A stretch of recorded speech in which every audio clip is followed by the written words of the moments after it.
Good afternoon and welcome to the Virginia Interfaith Center for Public Policy's live weekly broadcast. I'm Roberta Oster, the Communications Director. Our program brings you news and policy information about economic, racial, social, and environmental justice issues here in Virginia. You will hear the perspective and expertise from legislators, community members, policy experts, and faith leaders. And we want you to be engaged. Please ask questions while we are live on our broadcast on Facebook. The program will also share resources for communities and congregations and offer opportunities for you to get involved in our work advancing social justice and helping our neighbors. Now to today's broadcast. I am thrilled to bring this to you. We are going to talk about water, something that everyone needs for life, but not everyone has access to. We will discuss the complex issues of access and affordability. And I'm pleased to introduce our guests who are experts in this area. Delegate LaCherice Aird, who is a Democrat from Virginia's 63rd District. Welcome and thank you for being here.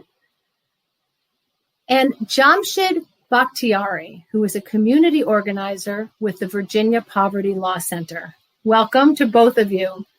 And our moderator is Reverend Dr. Faith Harris. Faith is my colleague and friend, and she is the interim co-director of Virginia Interfaith Power and Light. Faith? Good morning. I am so happy to be here today with Delegate Aird and also my friend Jamshid. And I just want to open our conversation about water with a few facts. Within the past 100 years, water use has been growing at more than twice the rate of human population.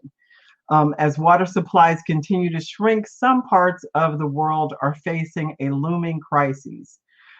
Today, 1 in 9 lack access to safe water. Countries that are home to 1/4 of the Earth's population face an increasing urgent risk, the prospect of actually running out of water. In developing countries, women are disproportionately affected by the water crisis as they are often responsible for collecting water. And the lack of water and sanitation locks women into a cycle of poverty. Much of the United States could be gripped by a significant water shortage in just 5 decades' time, according to predictions made in a new study in the online journal Science Alert.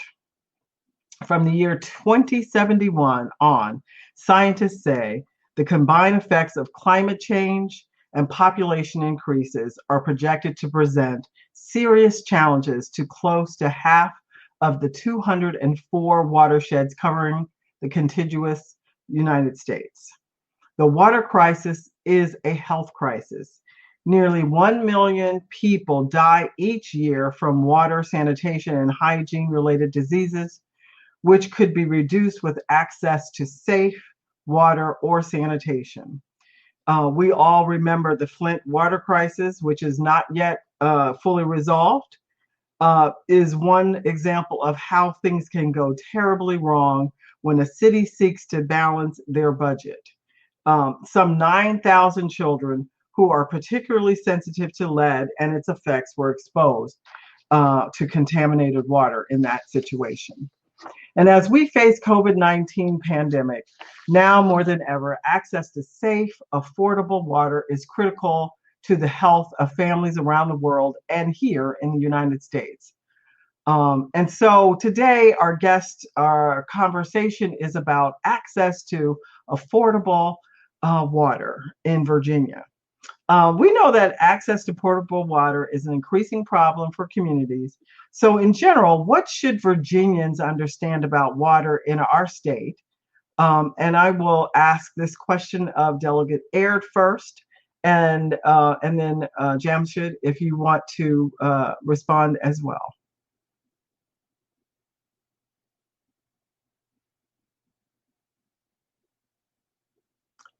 Delegate Aird? Yes, good afternoon, and thank you so much for inviting me to participate today. I want to first answer your question by offering a bit of context of how I arrived at this conversation, especially on the topic of water. I think being able to add the context on the lens in which I see this issue will help individuals understand some of what we'll talk about later around proposed solutions and recommendations for community action. So first, I think my first introduction to water as a human right came long before I even knew the concept of water, of what water as a human right meant. And that was because of my own experience with, two very hardworking parents that fell on hard times and found themselves having their water utility disconnected, and sort of all of the emotion and hardship that comes with that experience. I think the second context in which I come to this issue is having dealt with individuals in the community that I represent experiencing a difficulty with accessing water, compounded by it taking place during a pandemic, and seeing firsthand sort of punitive policies that were weaponized against them, especially people who are largely financially disadvantaged. And then lastly, I will say I arrive at this issue on water being sort of a human rights issue and being a human right by realizing that it's not just my district. It's not just urban. It's not just rural or suburban. When you look across Virginia, there are all types of communities that are experiencing this limited access to water and or having difficulties affording their access to water.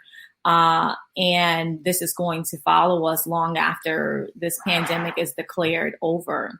So to your question, yes, I believe that water is a human right. And I believe we need to renew and amplify this concept from a policy standpoint, from a local government standpoint, and a public-private partnership standpoint.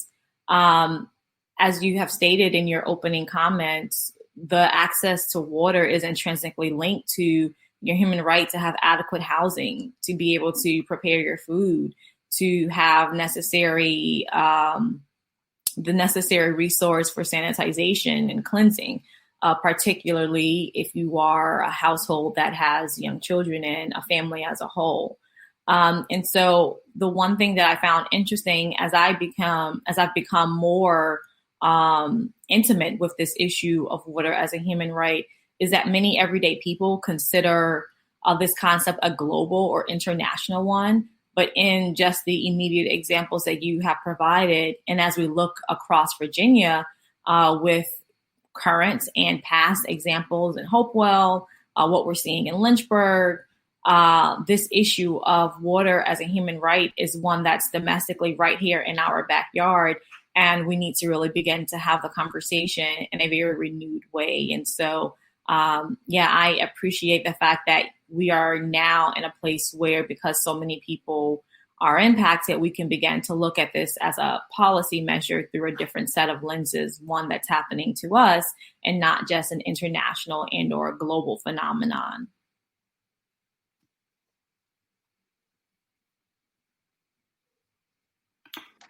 Thank you, Jamshed. Now, your response. Yeah. Is water a human right in your understanding? So thanks again for having me on the show. I think Delegate Aird articulated her position beautifully, and I share all of those sentiments. I became aware of water as a human rights issue actually before I even joined up at the Virginia Poverty Law Center. I have a master's degree in international law and human rights that I acquired from a United Nations university. And in fact, on July 28th of 2010, the United Nations passed a resolution through the General Assembly that explicitly articulated water as a human right for all people. When we think about this, it's pretty obvious. What do you need to sustain life? We need air, we need water, we need food, we need shelter. If you want to look at Maslow's hierarchy of needs, it says things at the very bottom.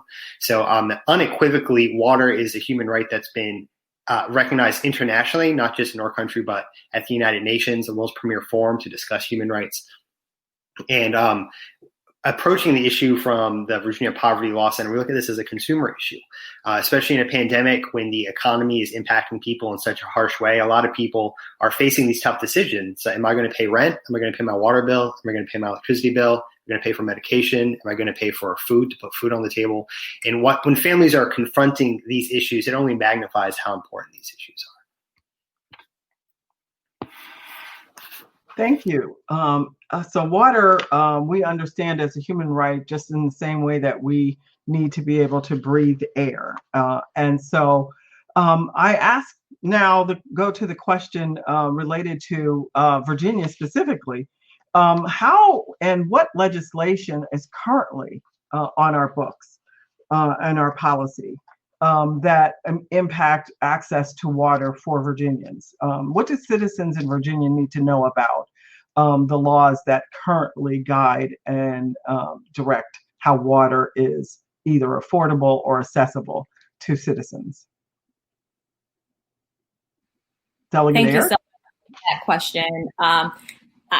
I want to first say that I think it's important for us to talk about the concept of water as a human right from a political standpoint in the context of the United States first, which, as Jamshid could probably shed more light on coming from just with his expertise, the United States has not been one to embrace this concept legally, this idea that water is a human right. Now, we've had various acknowledgments, but nothing formally that embraces it fully as necessary. And I think when we look contextually at states that have been able to successfully do this, which California comes to mind, it was literally a battle tooth and nail to try and get that acknowledgement on the books formally within their state. And even with that formal acknowledgement, we've seen to date that it lacks sort of the enforcement and mechanics there to really make sure that the law is being adhered to as it was intended. So in Virginia, I think when I first tried to look into the laws that were available for our immediate crises, I had to first understand the difference between water that's being governed from a private utility standpoint versus a water authority. Which has a lot to do with the decision making of what your locality is empowered to do. And when you are in a pandemic like we are in right now, do you have to adhere to the SCC and the moratorium that was in place, just all of those things. And so in Virginia, we have both systems being operated. You have private operation. You also have these water authorities. I think as we begin to look at whether one is better than the other, I don't know that that's the conversation for this setting, but I think in whatever we do moving forward, we need to make sure that our policies are aligned in such a way that if we are declared to be sort of in a state of emergency, that moratoriums and policies that are put in place apply to both systems and not just one or the other. And so I think when I talk to many people about some of the structures and systems here in the Commonwealth, I start with making that point first. Those are very important points, and thank you for that. And Jamshid, do you want to add to that, or do you have any a different take on that same question? I think the delegate articulated that again perfectly. I'm in full agreement with her. Just for clarification for some of the audience, the delegate mentioned the SEC, the State Corporation Commission, which has jurisdiction over private companies. So they put out a moratorium at the beginning of the state of emergency in relation to the pandemic on utility shutoffs. So because Dominion, for instance, is a private company, Dominion for a duration of time is not able to turn off your power for non-payment. However, in some localities, these utilities such as water are run publicly and the SEC has no jurisdiction over there. So I just want to clear that up for some of the audience members. But otherwise, whatever we do moving forward, we need to make sure that whenever we're in a state that we're in now, whatever decisions we make apply to both systems, whether it's publicly run or privately run. At the end of the day, people need these necessities.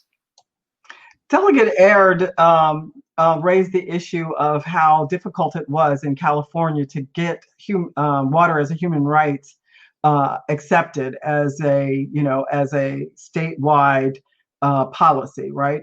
So what do you think would be the narrative? What is the way that we need to approach that same topic, right? How do we get people to understand and embrace water as a human right in the same way that they just probably think already of air or access to breathing fresh air?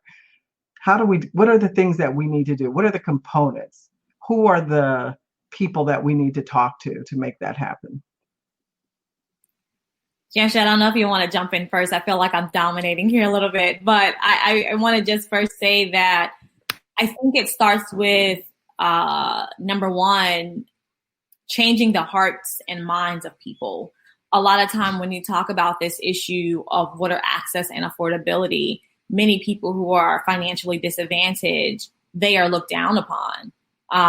Many of the attitudes towards those individuals are, well, they just chose not to pay their bills. They just chose not to pay for their water, and now they're looking for a handout, when in reality, that's just not true. When you look at many communities where you have a concentration of impoverished folks, you see that there is a long history of economic fragility, whether that be a major industry leaving and laying the foundation for high unemployment levels, whether you have high health disparities, just any number of things. Most of these people are one or two paychecks away anyway from being in a difficult situation. And when they do fall on that hard situation and you have to make the tough decisions like described earlier, do I choose my rent? Do I choose food? Do I choose my lights?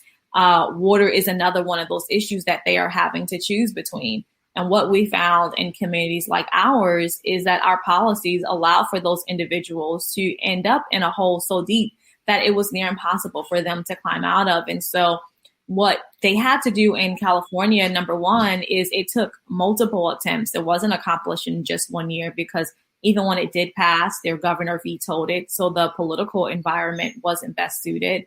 And then when they had to attempt it again, it took both domestic and international activism, if you will, to try and really help everyday citizens understand why water is a human rights issue, and to change attitudes enough that would encourage everyday people that were not possibly experiencing this hardship to push their representatives, to push their leaders, to push their neighbors, to come together to also fight for this issue collectively.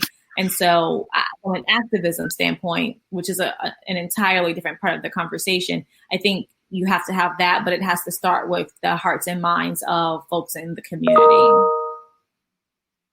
And Jamshed, your thoughts? Yeah, I mean, just to piggyback off of that, I think to your point, Faith, of getting people to recognize water as a human right like air, I think that hard work is already done. I've been working on the water shutoff issue for about 3 months now, and every time I bring this up with folks that aren't even in the social change field or the progressive policy space, we're all shocked when they found out that people did not have water in the middle of this pandemic. So I think a lot of that work is already done. I think the challenges are going to come from the special interest groups that are going to try to stop something like this from happening. Mm-hmm. And as the delegate articulated beautifully, that's just going to take organizing power and people power to overcome. I'm sure all the listeners of this show are very well familiar with Margaret Mead's famous quote. That's kind of cliche at this point, but never doubt that a small, dedicated group of people can change the world. Indeed, it's the only thing that ever has. This is one of those instances. This is your chance to change the world and get with a small group of people. So if you're interested in doing that, you can go to vplc.org. That's VPLC as in Virginia Poverty Law Center.org/water. And we'll key you in on how to get together with a small group of people and change the world. So we have a question from someone watching, and their question is, how do we keep the pressure and attention on this issue, particularly after the immediate urgency of this pandemic? So once this pandemic is over, if it's ever over, what are the things that ordinary citizens, people of faith, this this show reaches numbers of people around the state who are people of faith. They're part of some kind of faith community. They care about this issue for moral reasons, because of their values, because they care about their neighbors.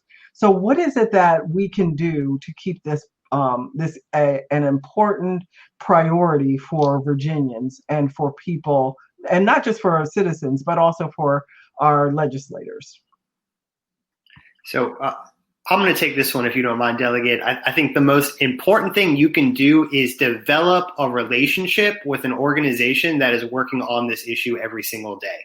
We can't expect everyday people to work on this all the time. Of course, we all have a lot of priorities. We need to put food on the table. We need to take care of our family. But if you are keyed in with an organization that's working on this issue, whether it be the Interfaith Center for Public Policy, the Virginia Poverty Law Center, the Sierra Club, any other group that's working on this, and get on their email list, that's the way to stay informed, number one. And number two, to take the step after that to becoming an active volunteer with that group. And that could mean writing letters to the editor from your house. That could be making phone calls to folks. It could be meeting digitally with your legislator to talk about why this issue is important. So I think that's the most important thing we can do, is develop relationships with networks and groups that are already working on this and making it a priority. And the only thing I will add to that is I think removing the stigma of not being able to afford your water or not having access to water is equally important. One of the most difficult stages of trying to get support for some of the folks in this community that were experiencing hardship was getting them to feel comfortable enough to tell their story, to talk about their experience, to proving that we are actually out here. We're not just sort of a made up figment of someone's imagination, that there are people living under these conditions. And it's a very difficult thing to ask of someone. But what I've learned as a legislator more than anything is that when you can put sort of a face to an issue, it personalizes it. It makes it more than just words on a paper. It makes it more than just a data point or statistic. But people are not going to come out and share those really difficult personal experiences if they feel like they're going to be judged or that there's a stigma attached to it. And so as a society, if we can begin to embrace people and, offer them the support that they need to make it through a difficult situation, especially like not having access to water, I think that's going to come a long way from an organizing and activism standpoint when we try and actually push through policy. And before we move on, I want to add to that a little bit, because I think it's an important point that you raised, Delegate, but we need to eliminate the taboo of shame that is associated with these types of things. I've spoken with a number of members in the Petersburg community, for instance, that have been without water throughout this crisis. And there was one woman I talked to that went this entire winter without water. She went from December until April without water.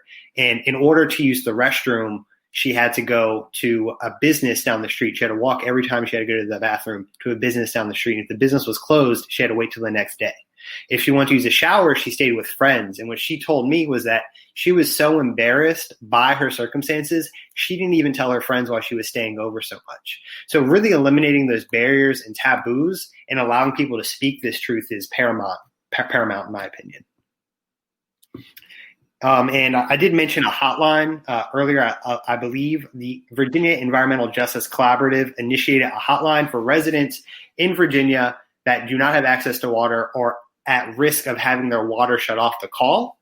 If you are one of these people or someone that might be in this circumstance, you can call that number today. That number is 804-313-9363. Once again, that phone number is 804-313-9363. So we have another question from one of our listeners, viewers, and the question is, where does the resistance to affordable water come from for people having access to affordable water? Where is it coming from, in your opinion? Well, I'll just take a brief shot at this question. First, I want to start out by saying there are two different conversations we're having. One is sort of futuristic in that we want to push for more in the Commonwealth. We want to have sort of these acknowledgments on record that clearly state we believe as a Commonwealth that you have a human right to water. And I promise you, when we begin to have that conversation, you will begin to see some of these private entities that are sort of concerned about their bottom line and what that means to them, raise different types of questions and, have concern for a legal presence of this acknowledgement. And so I think that's one conversation, and we're not quite there yet, but the record of other states making this push reflect that opposition. And then you just have a lack of understanding. Everyone's communities may not be experiencing this. They may not have observed this firsthand. And so from the perspective of representatives seeing the value of having such an acknowledgement legally present, there just may be a gap in understanding. But then let's talk about your local government, right? So you have local leaders that literally are putting in place punitive policies in communities of socially and economically disadvantaged folks. And so it's not necessarily them saying, well, we don't believe you should have water, but that is saying reconnecting your water, even if it was even if it was disconnected prior to a pandemic, to do so is socialist, right? So like you have tactics that are being used by local government that if you are not putting in policies that are deliberate about supporting families and households that don't have access, then to me, that is opposition. We should not have to demand you take the necessary steps and the necessary actions that lead from a place of care and concern. And so when you don't do those things, I consider you being against believing in that access to water as a human right. And we have a responsibility that as we begin to explore this concept further, we need to look at all the local governments and make sure that it's not just during a pandemic when you're doing the right thing, but just generally you have policies in place that when someone does not have access, when someone cannot afford, you have measures that can be a resource to get them back on their feet as it pertains to their water utility. And I don't know how much y'all want to get into this, but I mean, also, once resources are available to turn the water back on, do that with as much haste as possible and don't create additional arbitrary barriers to that. I spoke with one woman that called into the hotline who has been without water for a year. And Delegate Aird was very gracious, got money for everyone in the Petersburg community to get their water reconnected. It's been sitting somewhere. And when she reached out to get those funds accessed, the city put up barrier after barrier so she couldn't get her water turned back on, even though the money's there and it's earmarked and it's ready to go. So if the resources are there and the moral urgency is there, don't create additional barriers arbitrarily. Just look at this as a pure human issue, especially during a pandemic. Well, I think that speaks to why it's so important for us to move toward a normalization of water policy across the state, as well as bringing water as a human rights to the forefront and making it a priority for the state of Virginia. And hopefully Virginia has been leading on a number of important issues related to caring for and valuing the rights of its citizens, and we can continue to be a leader in the United States. So we're hoping to see such that kind of leadership, Virginia to continue that kind of leadership. So maybe we will be the second or a close behind California in making water a human right. Our governor is a doctor. This should be easy. That could be helpful. That could be helpful. So how can we have another question. How can we have, this question comes from Patrick Ingram. He asks, how can we have residents understand the importance of voting for candidates who understand the need for policies and ideologies that support access to clean, affordable, and accessible water? So, what are the ways that we need to talk about this issue so that candidates and legislators understand that we're concerned about it as citizens?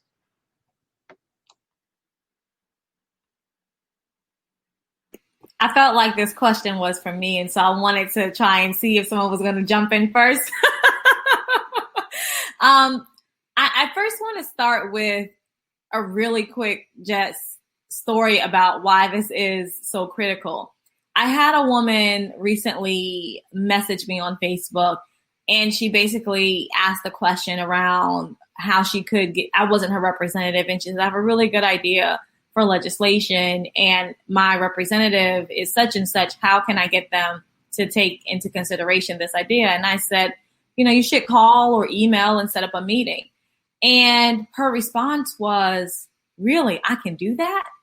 And this is literally the emotion that exists in 2020 from citizens. There is still this idea that as representatives, elected leaders, we're on a pedestal somehow, when in reality, as citizens, you are the boss. It is my job, it is our job as elected leaders to represent you. But so many people still do not have a concept of this relationship. And so this idea of empowerment, it's so critical that you don't really learn as citizens how that relationship is supposed to work until you are forced to engage with the system. And that's how you learn it. I think two things here. I can remember my own parents and being in the situation that you're really just trying to make it from day to day, that you're not necessarily thinking about your elected officials and the role that they have in your life. You don't automatically make a direct correlation there. But once you do realize that interaction can either make you believe that your state or your elected representative is there for you or not. And you will either continue to engage with the system or you won't, which is why it's so important, like for somebody like me, to make your very first interaction or every interaction that you have meaningful, purposeful, and responsive. So how do we get people to do that? I think we have to, number one, or at least from what I attempt to do, is go to where people are, provide them the information. Don't expect them to come and sort of seek me out and look for help. I want you to know that I'm going to come to where you are and offer this help. And then I think for people who aren't in elected office, education, informing them about their rights, informing them about the obligation as an elected official that I have to you as a voter. The more we can inform, the more we can make people aware. Perhaps that might change the way they engage with the system. And so that's just my take. So let me do a shameless plug for Virginia Interfaith Center. Every year during General Assembly, we have what we call the Day for All People, where we bring citizens from all over the state of Virginia to come and have meetings with their legislators to talk about issues and concerns that we want to support and that we know that are important to the health and the quality of life for all of Virginians. So I encourage you, our listeners and viewers, to think about participating this year for our Day for All People. It's a great time of communicating and learning about how legislation, how they say the sausage is made, I guess. So you can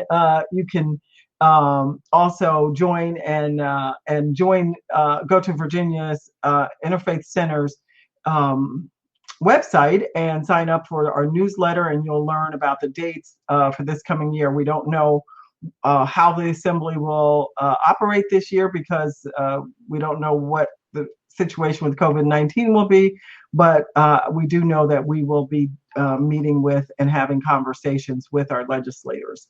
And it's a great opportunity to learn how all of this, how the sausage is made, right? Jamsid, did you have something else you wanted to share on that same question? No, I think we've already kind of come full circle in a way. It's like, this is about developing a relationship with an organization that's already working on this issue. Sign up to be a part of the lobbying efforts of the Interfaith Center. Sign up to be part of our efforts at Virginia Poverty Law Center, and make time when you can.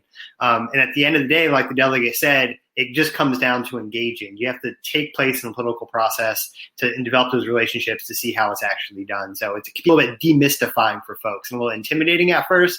But once you realize how accessible some of these folks are, you'll think, like, why did I ever build this up to be something that it wasn't in my head? Jamsid, do you want to talk a little bit more about the Virginia Poverty Law Center's work on this issue more broadly, and or specifically to the issue in Petersburg? Yeah, so we need your help right now. We need volunteers to help us keep this issue in the public spotlight, whether it be through writing letters to the editor, reaching out to elected officials, or any number of things that we could be doing. So we're trying to put together an action team right now. In order to sign up for that action team, go to vplc.org/water and sign up, and you'll hear from me personally, and we'll talk about how you can get involved in a way that's most appropriate for your skills and time and comfort level. And I just want to also add, I know you didn't direct that question towards me, but I think in my conversation with other state leaders and trying to push for relief, push for policy recommendations, it was perceived that, oh, this is just a local issue in Petersburg. Oh, this is just a Petersburg issue. And so I think it's important, number one, that the action team really show how there are instances of limited access to water. There are instances where people can't afford their current water utility in places all throughout Virginia. So don't feel like this is just a Petersburg issue. I mean, not long ago, there was a headline of 1,000 people facing a possible shutoff in Lynchburg. And, I sent that article to state leaders to say, hey, look, is this what you needed to sort of believe this is not just a Petersburg issue? And I think the reason why I'm interested in continuing to talk about this is because as we come out of this pandemic, if there is such a thing, people are still unemployed right now. People are still facing economic hardship. And you're only going to see more of that because no matter what happens, there's still limited engagement with our day-to-day operations and things we used to frequent. And so ultimately, you're going to see a lot more people, and we can't just ignore this issue. Thank you. That's true. And it would be helpful if we could kind of dig in a little bit to how the situation in Petersburg actually started, right? How did we get to this situation where people are in the middle of a pandemic experiencing no access to water because either their water has been shut off or because of payment of bills or what is the way that people get into trouble in Petersburg specifically, but in anywhere? How did we get into trouble with and lose access to water?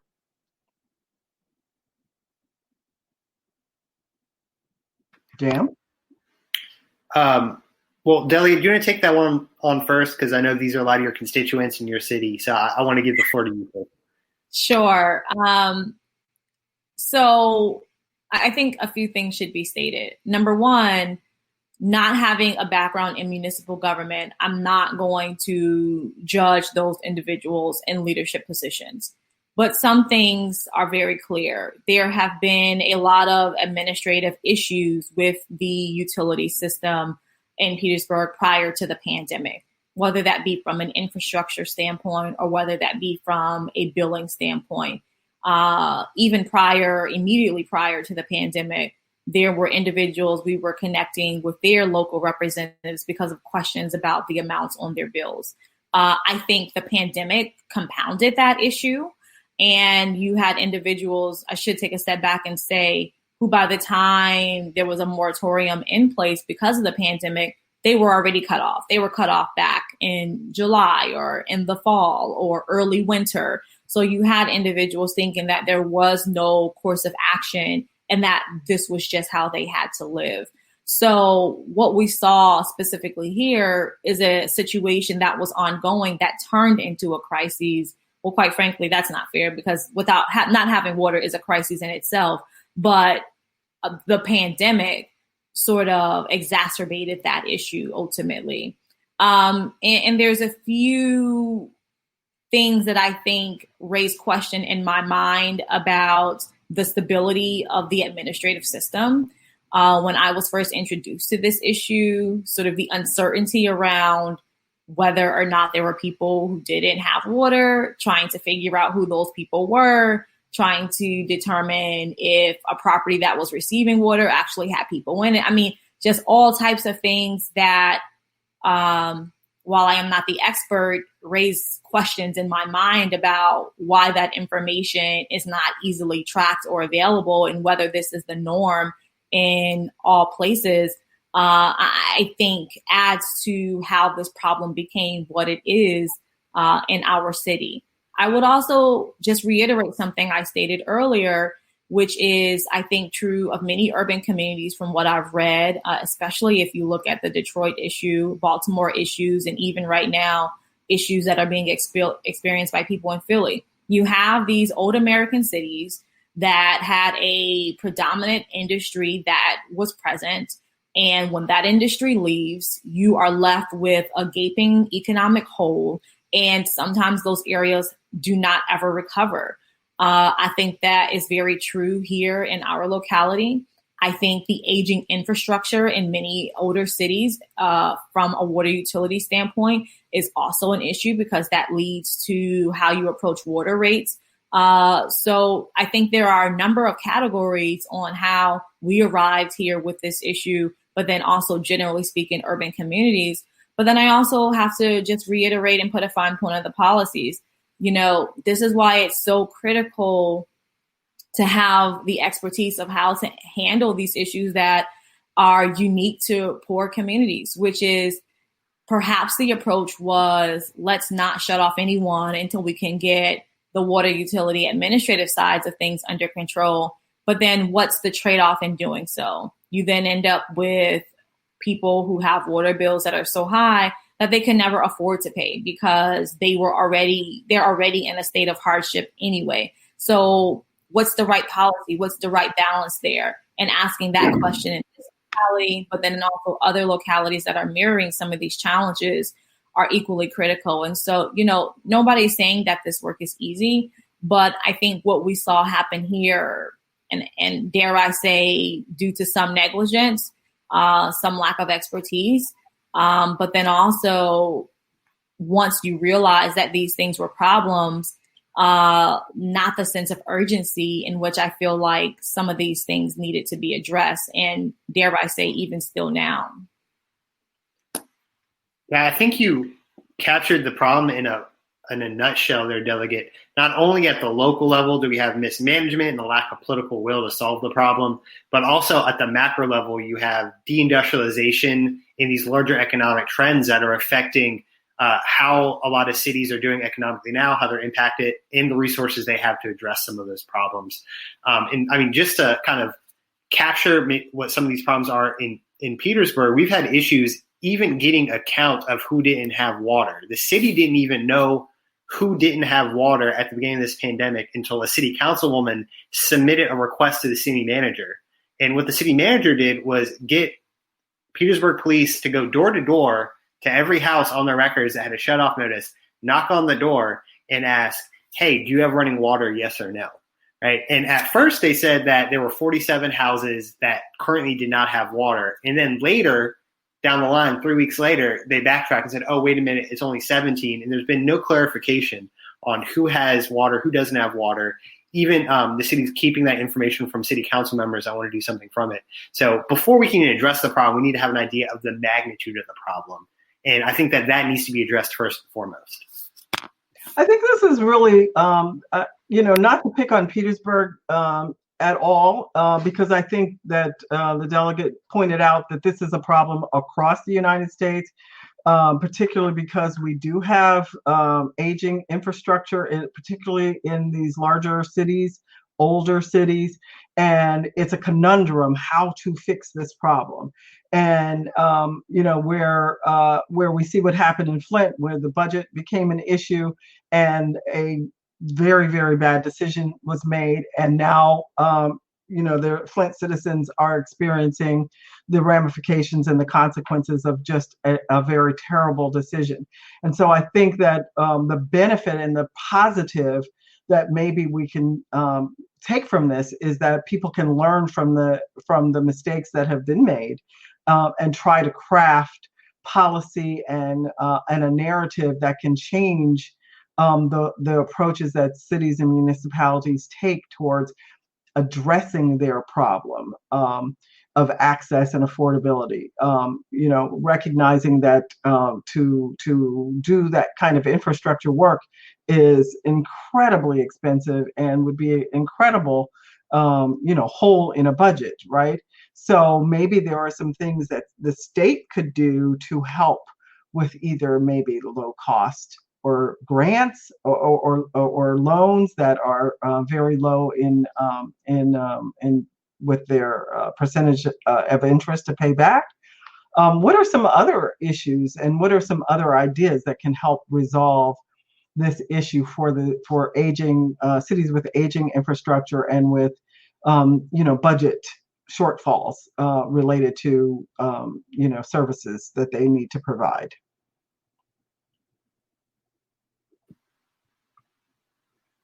And I'll throw that question to Delegate Aird first. Thank you. I think a number of things. I think you asked a really broad question. And so in my mind, I'm trying to think through the best angle to take. So number one, I think it's important to note that these problems are intrinsically linked to a number of different things. I think that as a state, we will not be able to simply isolate the issue we are seeing right now with water hardship without addressing how do we, ensure that people have proper education, which, our school systems are preparing people to have access to jobs and to, high paying careers. How do we ensure that our communities have access to the ability to attract companies and organizations to provide for jobs? How do we ensure we don't have food deserts so people don't have difficulty having access to food? And I think in my mind, all of these things are intrinsically linked together. But from a very specific aspect of this water issue, I know that for me, as soon as the special session, we will be looking at legislation to address the immediate need of relief from the format of affording your water. And so I'll be introducing, along with another Senate co-patron, this policy referred to as an emergency moratorium debt repayment program. And ultimately, the way this legislation will be structured is it will allow a account holder who has sort of gotten behind on their utility to have a moratorium put in place, to not have them disconnected, and instead allow them to have a payment plan established for maximum 24 months. And the legislation will put in place certain parameters so that as to not harm the entity that is providing this payment plan, but ultimately to just give people a chance to get caught up. So that legislation sort of will be revealed next week prior to us going into special session on the 18th. But in my mind, that's sort of one of the first steps that the state can take to offer relief specific to just the water affordability issue from a utility standpoint. Yeah, and a lot of these issues are intersectional, and the way we approach it here at the Virginia Poverty Law Center is we need to eliminate the barriers that keep people in poverty, because a lot of times people in poverty have these challenges that keep sucking them back in. And one thing you don't want to do is take away someone's water when they're trying to do that. So you need to make sure that you have these basic needs met so that we can work on addressing these like broader issues and create a world where everyone is living in dignity and has the respect and rights they deserve. And I think that's a perfect place for us to wrap up our conversation, that what we're hoping to do with the policies and hoping to see with our policies and with our laws is that we can create quality of life where everyone across the state can feel that they're living with some level of dignity, that they're able to access the basic needs of water, affordable water, clean water, and that this is a critical issue for citizens in Virginia, but in fact, it really is a critical issue across the United States and across our world. And the more that we dig into this issue, we realize just how important, changing that narrative and having a kind of a grounding understanding that water is a human right and that we all should have access to affordable, clean, water in the middle of a pandemic or in the middle of the most perfect, idyllic situation that we could possibly have. That water should be accessible and affordable at all times. And I'm so very grateful to Delegate Aird for championing this issue, and for Jamshid also for your work championing this issue.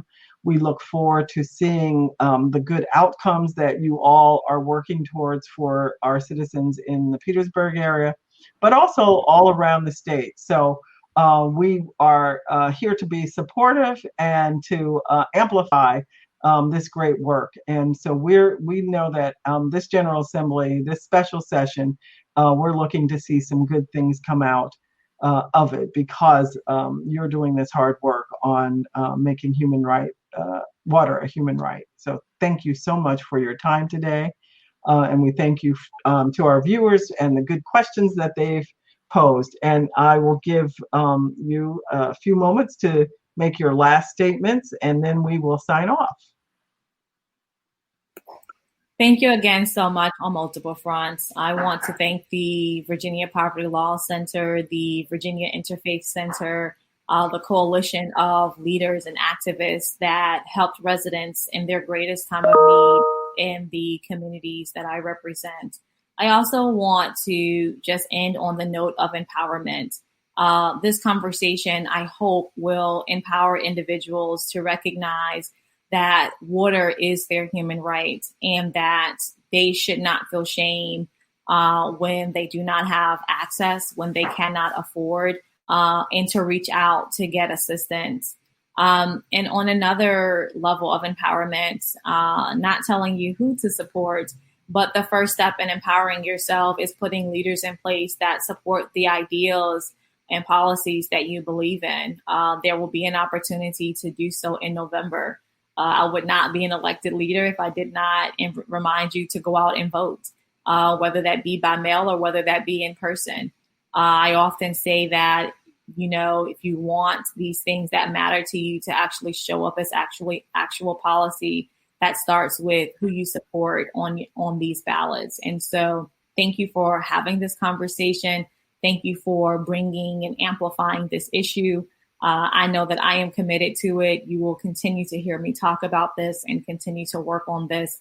But this relationship between elected leaders and citizens is more than transactional. So you have to do your part, which is going out to vote, and I'll do my part, which is advocating and standing for your issues. Thank you. And in order to let the delegate know what issues are important to you, you need to be organized and working with other like-minded folks. If you want to take action on the water issue, go to vplc.org/water, vplc.org/water to sign up to be a member of our water action team. I would also like to extend my gratitude to Reverend Dr. Harris for moderating this panel. It's been a pleasure to be on here with you. It's been a pleasure to be on here with you, Delegate, and just knowing all the hard work you do is an inspiration to me personally and to all of us at the Virginia Poverty Law Center. Yes, and let me remind you all to go to Virginia Interfaith Center.org and sign up for the newsletter, as well as participating in our weekly live shows. They're usually on Thursdays at 11 o'clock. Also, Virginia Interfaith Power and Light, we do environmental justice work, and we're doing a lot of great work around this issue of water. And so we hope to continue to work with Delegate Aird and with JAM to make sure that Virginians have access to affordable water at all times. And we just are, again, thank you so much for listening today, and thank you so much to our guest. We sign off now and say goodbye and have a wonderful day. Thanks, everyone. Have a good weekend.